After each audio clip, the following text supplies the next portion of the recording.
Hello and welcome back to AV Today podcast.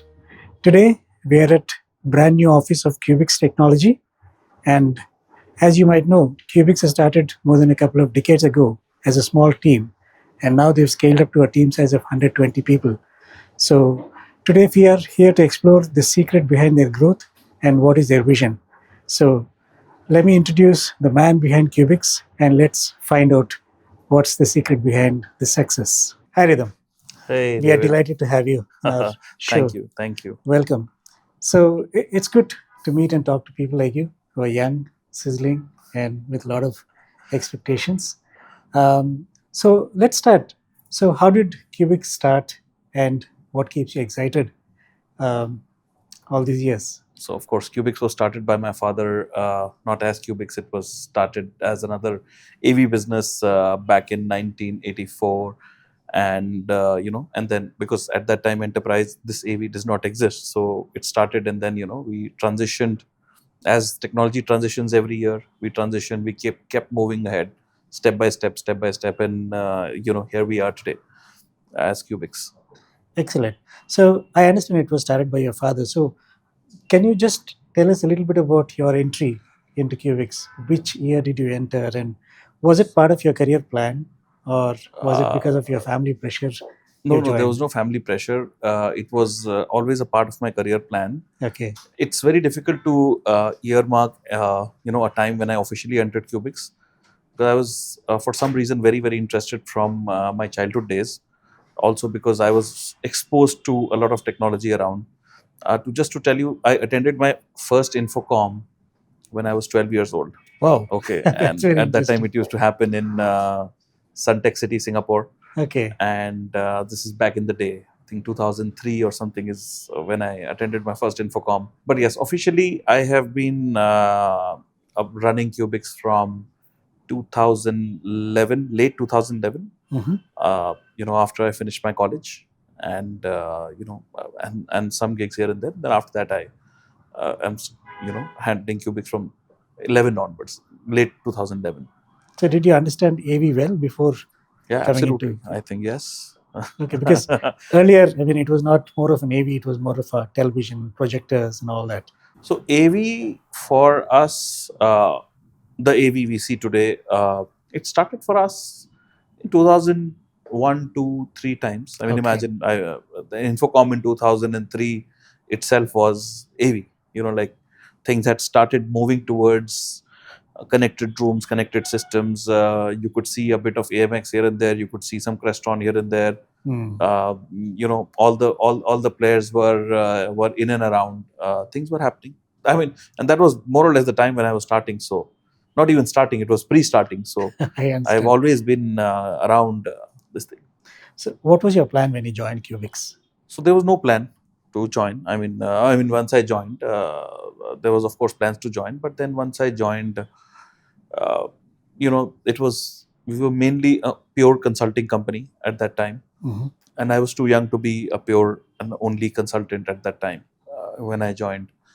So I started, doing some automation, some residential stuff, some home theater stuff, uh, some smaller projects. You can say, just starting as a very very small integrator in that, in this market, and then eventually, uh, you know, clients started liking the kind of work we were doing. They kind of started liking the detailing we were doing on the projects, and of course I am from the industry, so it was not very difficult for me to scale up the business because of the whole understanding I had about how things work, who the people were, and so yeah. So then eventually, our integration journey started in 2012, and now Right. about what 12, 13 years. 13 years. Yes. So, tell me, how did the clients look at you? Because you must have been very young at 2012. So, when you went for client discussions, for project discussions, and everything, how was the response? I mean, were they confident that you could deliver? Not to start with, but of course I could talk better than anyone else could. So that was helpful because I have been exposed to the industry for a very long time. I mean, Hmm. till 2012, 13, I would have attended a few ISCs, Okay. some infocoms. So I had plenty of exposure on on the things which were going around me. And but yes, then still you still need some experience, and it's not only technology which gets you the deals. True. You have to also do a lot of things around it. Yeah, it did take some time. It did take some time, but then eventually, it started becoming Not better. very difficult to overcome, right?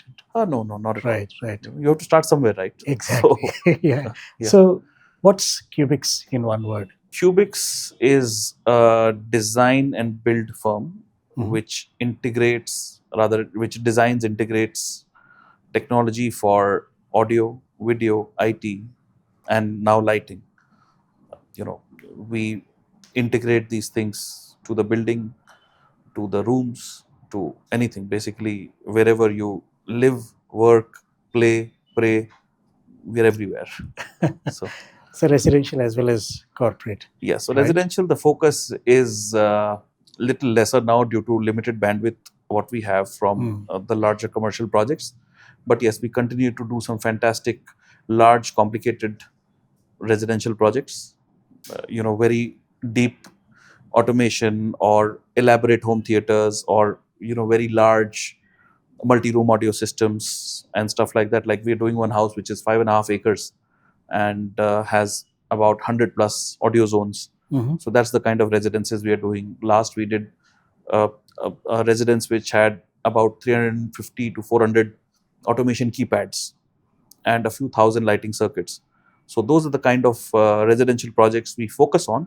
Of course, some things here and there keep going on, but mainly the core is around those kind of projects in residential, and then rest is your experiential projects, your commercial projects. There's a lot of hospitality projects which are going on at the moment, some very interesting ones as well.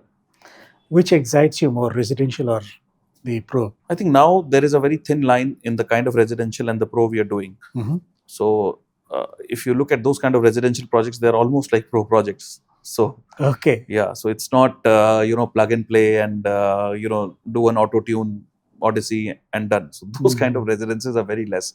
So the kind of stuff we are doing right now is pro, or sometimes even more complicated than pro, because you have to work around a lot of design and a lot of other parameters. The project time duration is very high, documentation requirement is very high, and also the kind of customer we are dealing with is also a VIP. So there are different sorts of entry restrictions, privacy restrictions, and stuff like that. So it's also as complicated, if not more, as much as the pro is. Very interesting. So, what do you think has changed from then to now, from what the clients think about AV? I think from the time I have seen the industry, every time the clients are looking for a wow when they invest in new technology. That has stayed the same across the board. Uh, if I give you an example, little off AV industry, people are as excited to see the first iPhone Yeah. and then to see the 17th iPhone. People are awake in the night, and so that's what technology does to people. People who like it, that's how it goes. From the technology perspective, what I see has changed mostly is that first it was getting two three things to work together. You were successful uh, separately. Then the integration era, where you press one button and some 4 5 things happen. When the automation, these things arrived. After this was one touch to join era, that you press one button and everything is set up. For residential, it was movie mode. My curtains close, my lights dim, everything. Now in this age, we are seeing that customers don't even want to do that. They don't even want to give multiple commands to the system. The expectation is that things should adjust automatically, of course, not by triggering a scene, but then there should be some parameters which the system should understand about the way they behave in an office or at a residence or however. So that, like for example, if it's evening and you press that button, it should not turn on that light maybe. All right. If it's winter, if it's summer, when you press that same button, it should not maybe turn on cooling. When it should turn on cooling, when it should turn on heating. There's a lot of talk about sustainability, when it should turn on a light, when it should not do it. So basically, these parameters, of course, there is a queue, but then there's a lot of things which customers expect the system to understand on its own based on the given parameters. So that's what has changed from the ask perspective. Not everybody is asking for it, but everybody wants it that way. So has it originated from the consultant and integrator point of view from side, or was it a demand from the client side? How did these things evolve? These things are evolving because Apple is evolving every day. Everything around you is evolving. Your cars are evolving. So the benchmarks are high. Hmm. You know, gone are those days that you are putting your finger on a touch panel, which you press here or there. It just goes. I mean, imagine the touch experience the customer is getting every day on the phone, on everything else. Customers are using GPT. They're using everything else around. That is what is uplifting the whole experience. So, and people want that across the board. Do they go to other countries, advanced countries, and then when they come back to India, they want to see the same thing happening here? Do they want to have a similar experience? So how did these things change in India? I don't think now you need to travel to this thing, and also most of the other countries where everybody goes to are very dated. When you travel to Europe, you're traveling 50 years back in time. Hmm. When you travel to US, also most of the places it's just one switch ulta, which you turn it on for light. So I don't think that exposure is coming from other places. But yes, India has some good examples. And of course, you see around, like, it's the information age.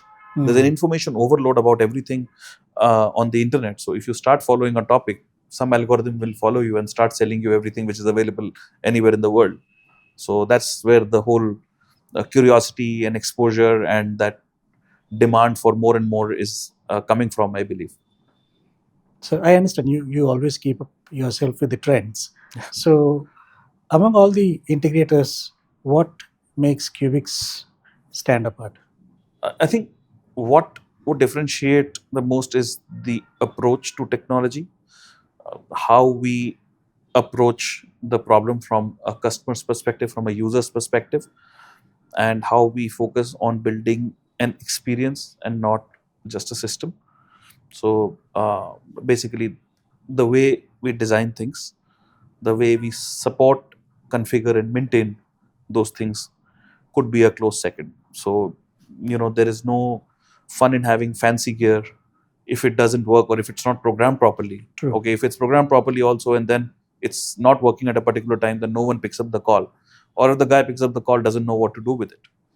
So, I think we focus very, very deeply on understanding the system, programming it very, very correctly, very deeply, spending a lot of time, energy, effort, money on that whole getting the max out of a product, a max out of a system. So that's what kind of little bit sets us apart. I'm not saying we're the only people doing it, but I think we do it all the time for every single project. We just make sure that it's as deep as we can go into the whole thing to get the max out of every rupee which a customer has spent on the system. So would that be the secret sauce of Qubix? That's an open source. Secret sauce is how we do it, All not right. what we do. Of course, everybody knows that we deliver something like this, but how we do it also is not too much of a secret. But it's a lot of effort, a lot of things which go in the back end to kind of create that experience. Excellent. So where do you think the AV industry is heading to in the next 5 years? In all directions. I think in next 5 years there will be no AV industry as such. There will be tech industry, and it will be either a residential tech industry or a commercial tech industry or a real estate tech industry or workspace tech industry, and things will be in and around that. So yeah, but you can say, as we say, AV is the interface which you interact with. IT is the brain behind everything. If you had lighting, lighting is the mood. So it's all going to be very holistic. It's all already converging, but that industry as such will already be converging into a much larger tech industry. Yeah. Now we also see that a lot of IT guys moving into AV. So how is that? Is it disrupting our industry or is it complementing our industry? of course, the industry or the this thing is becoming bigger and bigger, but AV industry is multiple. It's got multiple facets to it. It's one is, of course, the enterprise AV industry has a lot of influx from many IT companies because it's ultimately workspace technology. I mean, high time we should stop calling it AV industry. Mhm. Right now, the hardest thing to do in a meeting room with video conferencing is the most difficult part is putting those four screws and mounting the TV on it. Everything else is auto configured, right? Right. So, where is AV industry a part of it? You move to other spaces where you have to create an immersive experience, where you have to do, levels of calibration, room measurements, light lens through calculation. That's what is AV industry, the core AV industry. And there are hardly any IT vendors working in that industry. In fact, there are hardly any so-called AV vendors who are doing that kind of AV in the AV industry. So it's completely separate. Uh, and as I said, there is convergence into workspace. Yes, workspace part of AV industry has plenty of IT companies in it, and so that's how it is. Okay. So how big is your team, Rhythm? So we are at about 120 people working directly at Cubix, Okay. and then about 30 to 40, and of course, I mean, it keeps going up and down on the workload, the number of contractors who we use for other stuff. And next is, let's talk about the processes, because I'm very sure that you're a very process oriented organization and you focus on that. And so, how does the process in Cubix work in terms of operations? So we hate chaos. So everything, and we love technology. So everything from the time we have started. In fact, even before I was full time at Cubix, everything is very digital. All our records are digital. We use very less paper, not because we don't like printouts, but I mean, of course, we don't like printouts also, but we wanted to always digitize all the information we have.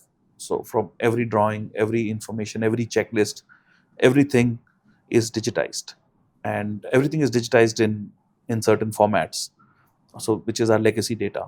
And all the new data from the last 5 6 years, everything runs on our custom apps, which are built in house.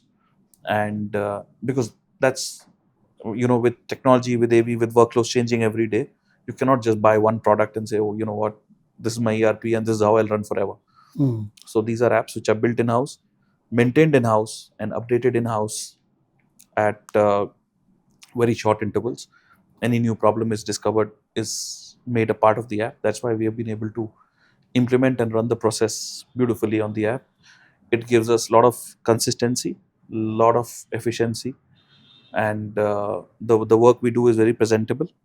We don't really have to depend a lot on one person's mailbox or bind or his notes. It's very system driven, which has helped us scale really fast. And also the kind of projects we get from our customers, let's say if it's a multi-city rollout, same same experience at 15 locations, we can deliver it very easily, leveraging our tech stack. Excellent. Now, one more thing I want to talk about: artificial intelligence. Mhm. Many people are talking many different things, Yes. right? Some people are saying it's going to take away jobs from people, but hardly I've seen people talking anything much positive about that.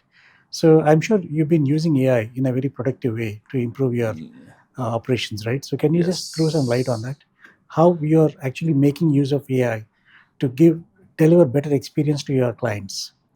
Okay, so we are using a lot of AI. We are using that from even before it was that much of a buzzword.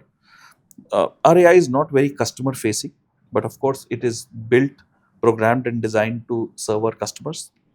The first AI implementation we have is in support, which the first one which we had, because all our data was properly digitized, it was correctly modeled.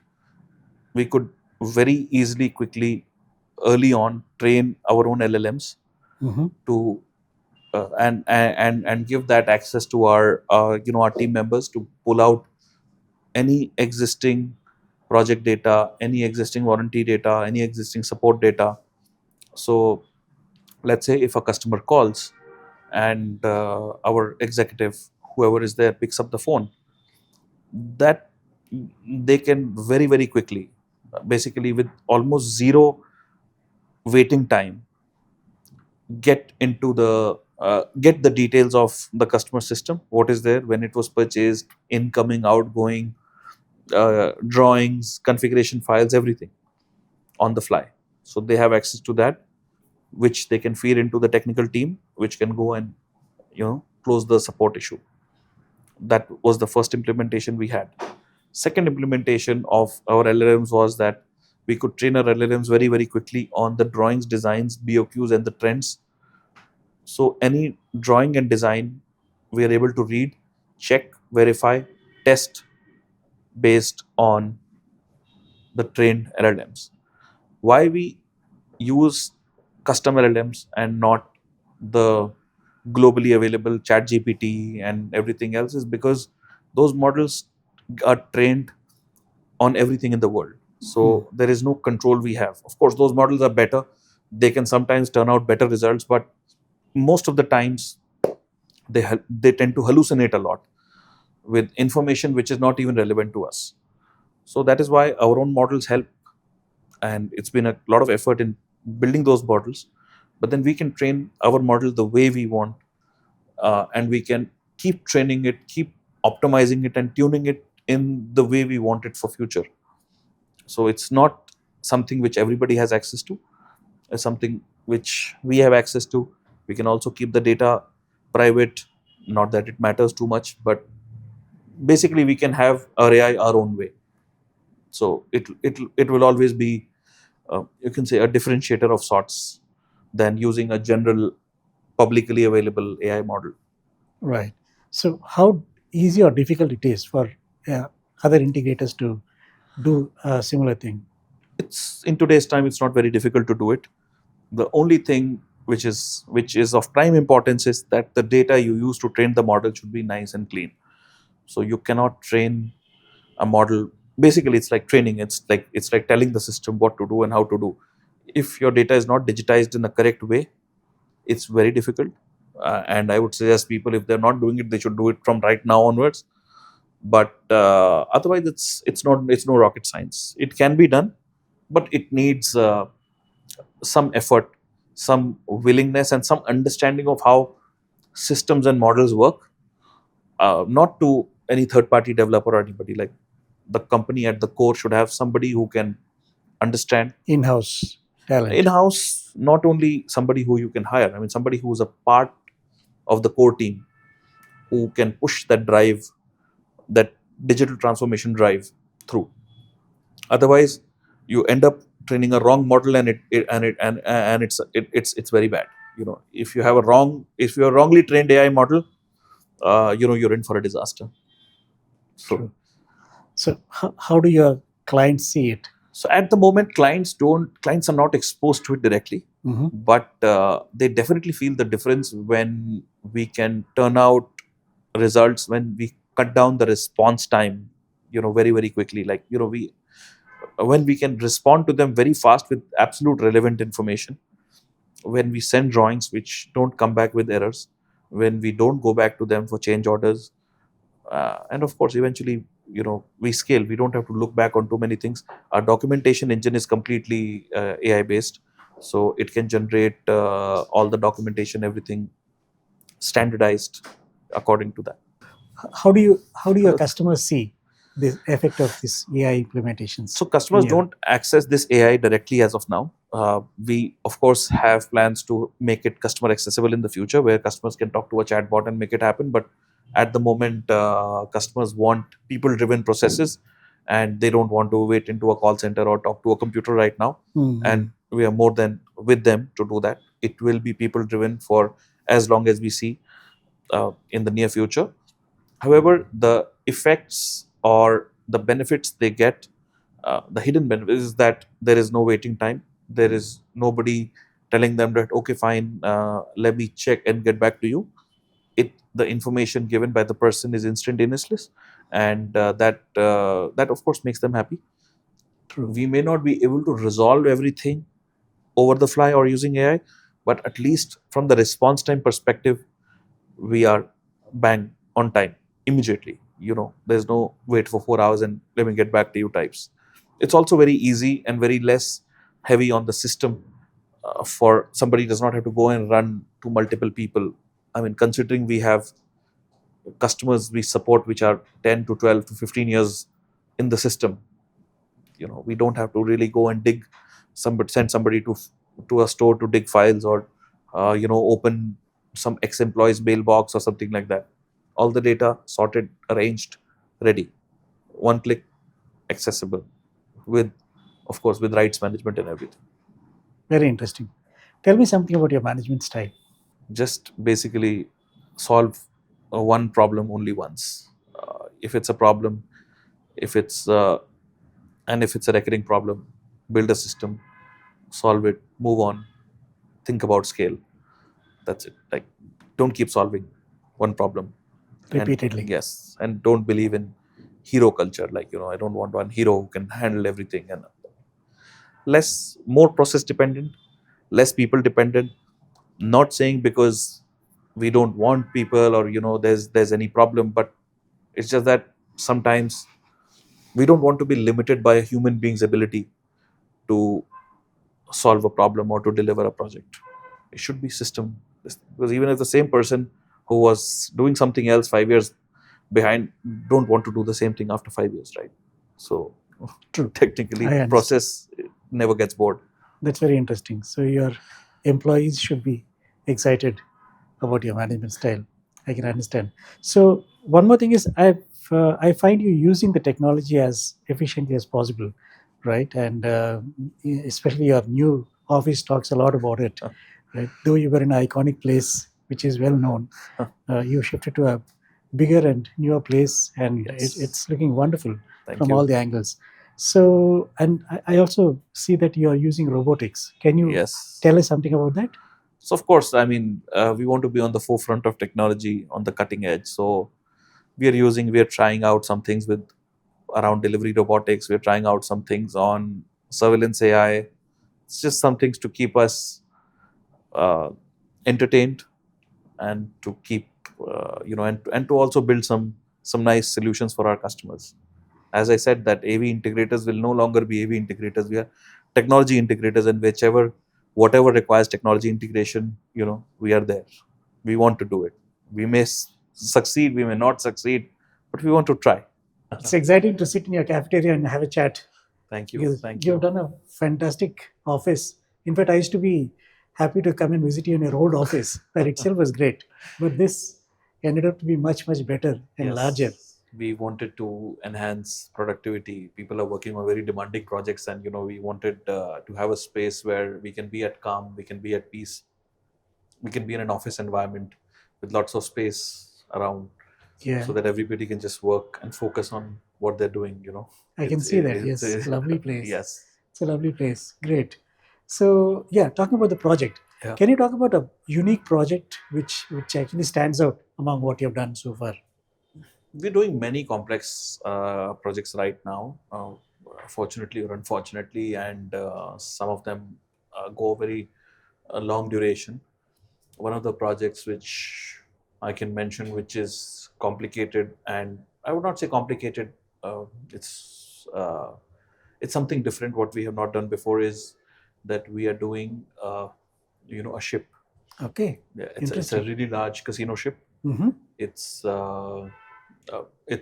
lots and lots of entertainment venues. There are about 7 entertainment venues on board Wow. the ship, and also they are mostly planned to be on 24 hours, because a casino never closes. So True, true, there will true. be events, there will be entertainment, there will be signages, there will be music, which is going to be playing all throughout the day and night on most parts of the week.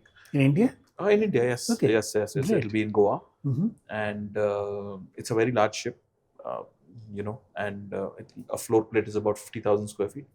each, Oh, with about 5 floor plates, and it's entertainment all across, different and kind of. different kind. Being uh, in a ship, there is no possibility to connect to any internet. Yes. It has to operate like a ship, so it is Mm. not connected via cables or anything to the port. So though it will be parked in the Mandovi River in Goa, it still heavily relies on satellite communication Mhm. as a part of the compliance of it to be qualified as a ship. It cannot be connected to the port. So we had to go through a lot of learning curve to handle satellite communications for entertainment, for sport, for internet, for getting the TV channels onto the ship. We had to use TVRO systems Okay. to kind of track the satellite, because ship is always moving. Yes. So we had to get that. We had to use a lot of marine grade hardware, and marine grade, mind you, is not only weatherized. There are a lot of other aspects which make the product marine grade. Like, for example, your mounting has to be marine grade, Mm. because when the ship moves, the Yeah. mount should not become loose, or it should not fall down. So and I was surprised that I mean, ship market is very small in India, but globally, large global players, large global brands have lots and lots of products which are actually marine grade. We had to import them Mhm. and use them. So, what kind of different technologies have you used in this project? So technologies are the same, but all marine versions of it. Mm. We partnered with Harman Okay. for this one. Mhm. They had the biggest gamut of products available to handle such a project. Uh, from audio to video, and many options available in marine grade by default. So we Okay. did not have to go through modification. Also, it helped us with a complete suite of products. So from your microphones to your mixers to DSPs to background music distribution to speakers to lights to video distribution, we could have one single partner to Lovely. kind of stitch things together. And when it's a challenging project, uh, it's always best to go with somebody who knows the job and somebody who can cover the length and breadth of the project. It's a lot of logistics, lots and lots of things which have to happen. So that is why we went for Harman range of products Eager to for know that ship. about it. I think once you are done with the project, Yeah, we should cover it as a case study. absolutely. It'll You be should very cover it. interesting, Yes. I right? don't know It'll if be. they will allow video or yeah, but yes, then definitely we can do a nice technical coverage. It's a lot of technology floating in the water. It's Excellent. latest. It's updated. It's entertainment, and it's all built here. This is one of the first large ship construction projects which is completely happening in India, and we're very proud to be a part of that. Of course, congratulations. Thank you. So, yeah, now you have a team of about 120 people. So, Yes, what's we the vision 2030 for Cubix? build better, faster, scale better, scale faster. And as we see, the horizons are so short for any of us to predict. No one saw uh, you know the digital transformation of Zoom room and Teams room and everything happen as COVID brought on that change. True. Then a lot of other wave of change came after 2 years, when the whole chat GPT and the whole generative AI started becoming popular. So it became, AI is the buzzword. So our future is just to be ready to adapt to anything which comes our way. So yeah, that's so we can only have a vision 2026, 27, but definitely 2030 is very far away. All right. So Good. yeah, I completely understand how passionate you are about the technology, and I am sure you'll scale up yeah. much better. What is your favorite client type? All clients are very good, but if I have to choose favorite, I would prefer two types of clients. Mhm. It's only either or. Either the client exactly knows what they want. Okay, listen, this is what I need. I've done this before. Favorite. Okay, yes, they know what they want.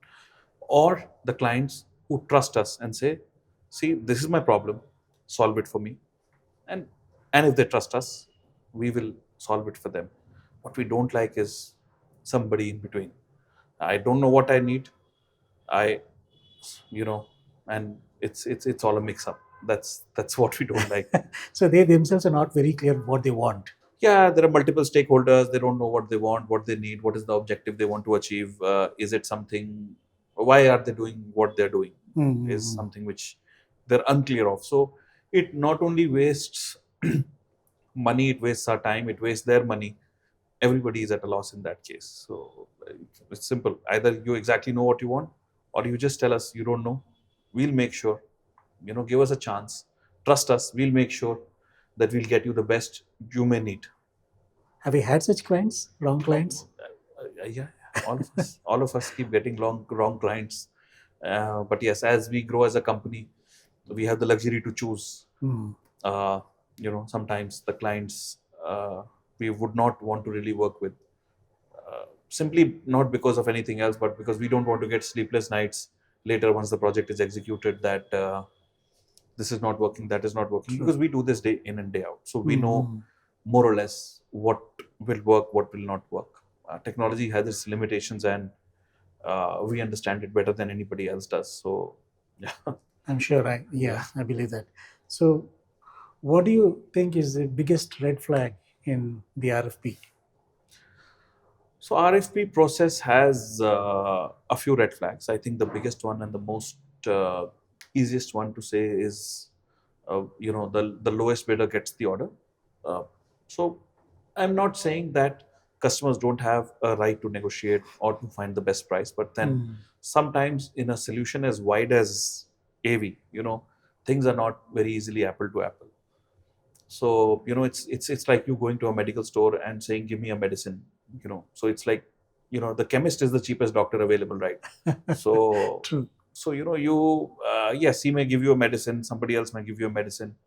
It may work, it may give you a very small, short, quick result, but then eventually, it's that larger investment what you're looking at. And unless and until there is, and it's very difficult in the AV trade, like in the scheme of things, to get everybody apple to apple and to hold a real reverse auction and to get what was intended in the document. Most of them are very flawed, and that's the biggest red flag on both sides. If we win, it is a red flag. If we lose, it also is a red flag. So Mm. that just doesn't, that's something I don't understand at all on how that works. And uh, I hope it becomes successful one day, but at this point of time, the vendor suffers, the integrator, the customer suffers, everybody suffers in that process, out I of just some understand. kick which some people get out of like doing that bid and all. I understand. Yeah. So sometimes you have to face it, Yeah. right? So you just cannot get away with that. So yeah, the last question I want to ask you is, now that you have such a big office, Yeah. what are your plans for the old office? So old office converts completely to an experience center, as you know that we are located on a high street, so Mm. it's very easily accessible. So we are building multiple experience centers, multiple zones in that. One Okay. will be our command and control experience. Mhm. Another one will be our immersive audio and active acoustics experience, one of the first in the country. Then we have a large collaboration space experience Okay. with a multi-camera setup, which is powered by Cisco. Then we have some entertainment and hi-fi demos, some theater demos, some interactive demos, and some things which we are currently working on. To bring that different experience to people. As you know, Bangalore is a very crowded, very high traffic place. So we are trying to make sure that whoever spends or invests that time in traffic to come and reach us Yeah. gets the worth of their time by seeing something completely new and different. Unique. Yeah, I mean, no more meeting room demos, no more look at, no more basic stuff. I I can understand. assure you that everything will be something which not too many people have seen before. So a lot of excitement A lot of is in excitement, a the. lot of work, uh, lots of work happening on that. A lot of time we took to kind of select, curate the best things which we can fit into that space, and something which our current and potential customers will really love to see. And it'll be more uh, education based, or you can say more knowledge based. Is that how we want to keep that the workflow? So we don't want to try to sell product as such. It's going to be many concepts. Mm. Is that what we are? Very What's the plan nice. for that place as of now? Lovely. Let's see how it So works. Overall, it's been a very interesting conversation. Thank you, Ketan. David. Thank you so Likewise. much for your opportunity. Yes. And I wish you all the Yes, best. absolutely. Okay, Thank you, David. thanks. Bye. Bye.